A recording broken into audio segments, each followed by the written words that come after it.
भोजन में यदि गोरस नहीं है तो कोरस, यदि भोजन में गोरस नहीं डला तो कोरस, भोजन में रस नहीं, भोजन में आनंद नहीं। अब यहाँ पर गोरस का गोरस का अर्थ क्या हुआ? यहाँ पर गोरस का अर्थ हो गया घी, घृत, क्योंकि भोजना नाम, तो भोजन में क्या डलता है? भोजन में डलता है घी, इसलिए यहाँ पर गोरस का अर्थ हो गया घृत। और गाय के घी के बिना भोजन स्वादिष्ट नहीं बनता। आप लाख भोजन सुंदर बनाओ, लेकिन उसमें जब तक घी नहीं पड़ता भोजन में स्वाद नहीं आता है। भोजन पुष्ट नहीं है, तुष्ट नहीं है बिना गोघृत के। घृत से भोजन में परिपूर्णता है। इसलिए आप देखिए, हमारे भारतीय संस्कृति का सबसे उत्तम आहार माना गया था दाल और चावल को, दाल और चावल को।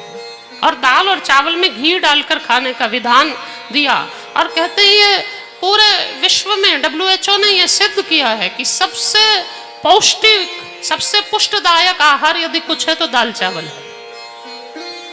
इसलिए दाल चावल को मिलाकर खाना ये हमारा प्राचीन भोजन है, दाल चावल मिलाकर। इसलिए आप पहले देखिए, पहले विवाह में दाल चावल भोजन में बारातियों को खिलाए जाते थे। तो दाल चावल क्या होता था? दाल और चावल, दाल और चावल, ये दाल चावल मिला मिलाकर खाए जाते थे। इसलिए बाराती जब शादी आती थी, बारात आती थी, तो बारातियों को दाल चावल खिलाते थे। क्यों? क्योंकि दाल चावल ऐसा भोजन है जो मिला मिलाकर खाना पड़ता है। मिला मिलाकर खाएंगे तो दोनों परिवार आपस में मिल मिल कर रहेंगे, रिश्ते बनेंगे।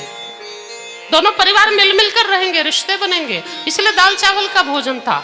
उसमें घी डालकर उसको स्निग्धता दी जाती थी। लेकिन आज लोगों ने भोजन बदल दिया। आज लोग कचौड़ी, पूड़ी, पता नहीं क्या क्या ऐसा भोजन देने लगे जो तोड़ तोड़ कर खाया जाता है, तोड़ तोड़ कर खाने वाला। भोजन में यदि गोरस नहीं करेंगे तो आपका परिवार भी तोड़ तोड़, भोजन में गोरस नहीं डाला तोड़ तोड़ भोजन में ऐसा नहीं, भोजन में आनंद नहीं। अब यहाँ पर गोरस का बर्गर खाइए, जो भी खाइए, चाउमीन खाइए, सब तोड़ तोड़ कर खाते हैं।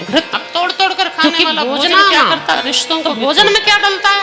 भोजन में डलता है दाल चावल, ऐसा स्निग्ध भोजन है जो रिश्तों को जोड़ता है, पौष्टिक आहार। और गाय